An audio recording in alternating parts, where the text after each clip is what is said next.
दोस्तों, all pension की मांग को लेकर शिक्षकों ने काली पट्टी बांधकर किया काम।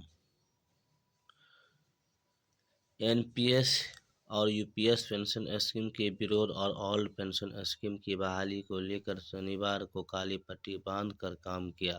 बिहार राज्य प्राथमिक शिक्षक संघ के आह्वान पर शिक्षकों ने राज्यव्यापी प्रदर्शन किया। शिक्षक नेता ने बताया कि अखिल भारतीय प्राथमिक शिक्षक संघ के निर्णय के आलोक में शिक्षक संघ एनपीएस और यूपीएस न्यू पेंशन स्कीम के विरोध में और ओपीएस ओल्ड पेंशन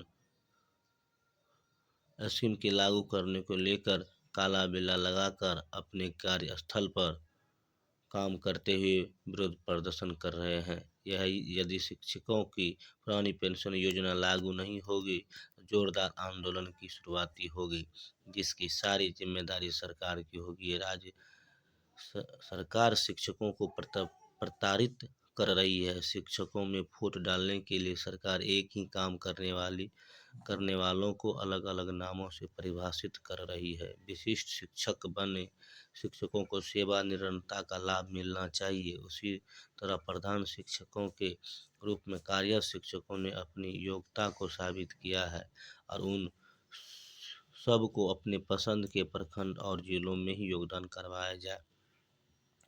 वहीं बजट सत्र 2025-26 बड़ी घोषणाएं। 12 लाख रुपये तक की आमदनी पर अब कोई टैक्स नहीं देना होगा।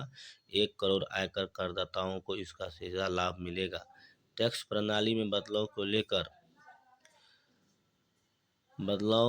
के लिए वित्त मंत्री ने अगले सप्ताह संसद में नया टैक्स विधेयक पेश करने की घोषणा की है। बिजली की उपलब्धता बढ़ाने के लिए वर्ष 2047 तक कम से कम 100 गीगावाट परमाणु बिजली पैदा करने का लक्ष्य है। अब 2 प्रॉपर्टी होने पर आयकरदाताओं को किसी प्रकार का कोई टैक्स नहीं देना होगा। पहले यह छूट केवल 1 प्रॉपर्टी तक ही सीमित थी। किसान क्रेडिट कार्ड लोन की सीमा 3 लाख रुपये से बढ़ाकर 5 लाख रुपये की गई। टीडीएस पेमेंट में देरी को अपराध की श्रेणी से हटाया जाएगा। इसका मतलब यह है कि अगर कोई व्यक्ति या कंपनी समय पर टीडीएस जमा नहीं कर पाती है तो लेकिन तय तारीख तक उनका विवरण दाखिल कर देती है तो इसे अपराध नहीं माना जाएगा। Tax collection act source TDS के नियमों में भी यह बदलाव किया गया है। 5 विश्व स्तरीय कौशल केंद्र बनाए जाएंगे जिनका विदेश के साथ भागीदारी होगी। बुनियादी ढांचे के विकास के लिए राज्यों को 50 वर्ष के लिए 1.5 लाख करोड़ का ब्याज मुक्त कर्ज दिया जाएगा। उड़ान योजना और नए स्वरूप में पेश की जाएगी। इस योजना के तहत 120 नए स्थल जोड़े जाएंगे। योजना में 4 करोड़ अतिरिक्त यात्रियों को जोड़ने का लक्ष्य है। जन विश्वास 2.0 के तहत 100 कानूनों को मोदी सरकार खत्म करेगी। सूक्ष्म लघु एवं मध्यम उद्योग एमएसएमई को निवेश और टर्नओवर लिमिट क्रमशः 2.5 गुना और 2 गुना किया गया। सरकार के इस कदम से एमएसएमई को ज़्यादा कर्ज मिल सकेगा और वे कारोबार विस्तार कर सकेंगे। योजना का उद्देश्य रोजगार बढ़ाना है। टैक्स छूट सीमा 7 से बढ़ाकर 12 लाख करने की 1 करोड़ लोगों को मिली राहत। मध्यम वर्ग को फायदा पहुंचाने के लिए टैक्स दरें कम की है निर्मला सीतारमण। वहीं नए स्लैब में 12 लाख तक की आय पर कोई कर नहीं होगा। पुरानी व्यवस्था में कोई बदलाव नहीं है। प्रस्तावित टैक्स स्लैब जो है 4 से 8 लाख 5%, 8 से 12 लाख 10%, 12 से 16 लाख 15%, 16 से 12 लाख 20%, 20 से 24 लाख 25% और 24 लाख से ज़्यादा 30%, 0 से 3%, 3 से 7 5% और 7 से 10 पुराना स्लैब जो था, और 10 से 12 15 और 12 से 15 लाख 20%, 12 और 12 से अधिक 25%। ऐसे समझे फायदा आयकर के अनुसार 8 लाख रुपये पहले 30,000 रुपये अब 20,000 रुपया लगेगा और 12 लाख पहले 80,000 अब 60,000। अंतर 10,000 का है, इसमें 20,000 का है। कर छूट 20,000, कुल फायदा 30,000।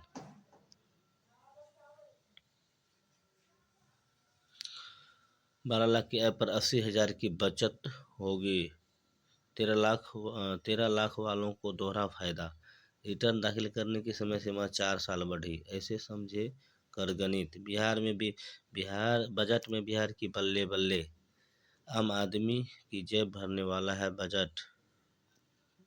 प्रधानमंत्री मोदी। केंद्र बजट सकारात्मक और स्वागत योग्य है। रेल बजट में 2.55 लाख करोड़ आवंटित।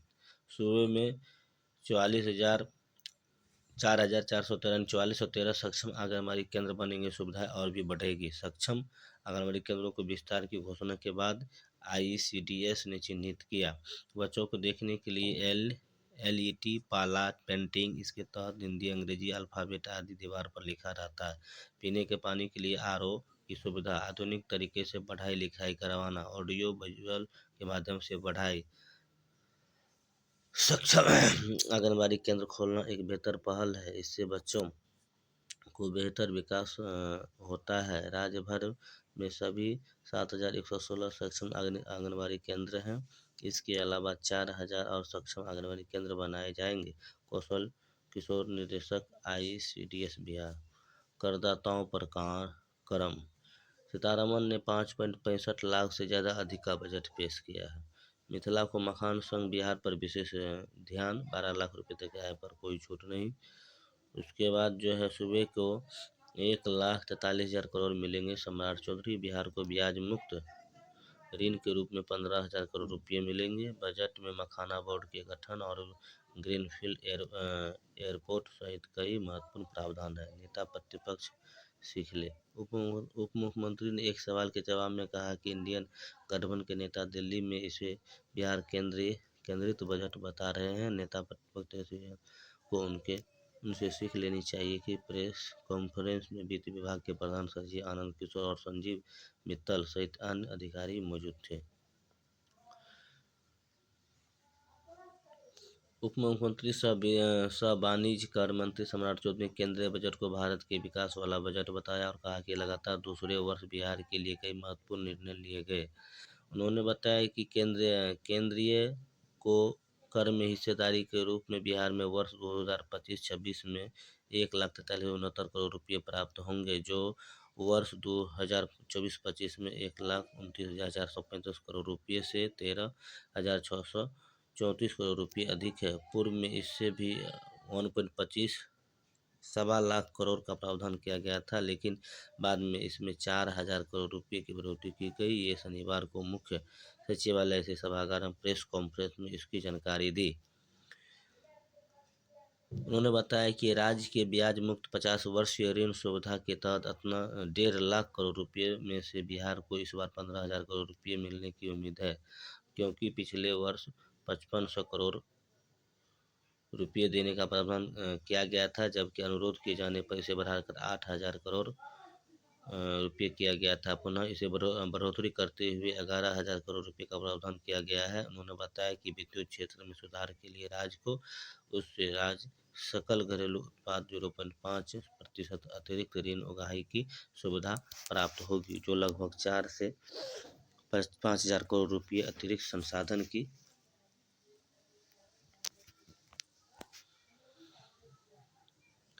उपलब्धता सुनिश्चित करेगा। बिहार में मखाना बोर्ड की स्थापना से उत्पादन, प्रसंस्करण, मूल्य संवर्धन और विपणन में तेजी आएगी। बिहार में 80% मखाना का उत्पादन होता है। दूसरी ओर बिहार में राष्ट्रीय खाद्य प्रौद्योगिकी संस्थान की स्थापना की जाएगी, जिससे खाद्य प्रसंस्करण के साथ किसानों की आय तथा रोजगार बढ़ने में सहयोग मिलेगा। उन्होंने कहा कि पश्चिमी कोसी नहर परियोजना का विकास किया जाएगा, जिससे मिथिलांचल क्षेत्र में सिंचाई एवं कृषि की सहयोग मिलेगा। उन्होंने बताया कि बिहार की ओर से राजगीर, भागलपुर, सोनपुर और ग्रीनफील्ड एयरपोर्ट की मांग पर केंद्र सरकार ने विचार किया है। इसके लिए प्रधानमंत्री के प्रति आभार व्यक्त किया है। तो वीडियो अगर पसंद आया तो चैनल को लाइक एंड सब्सक्राइब करें। बहुत बहुत धन्यवाद।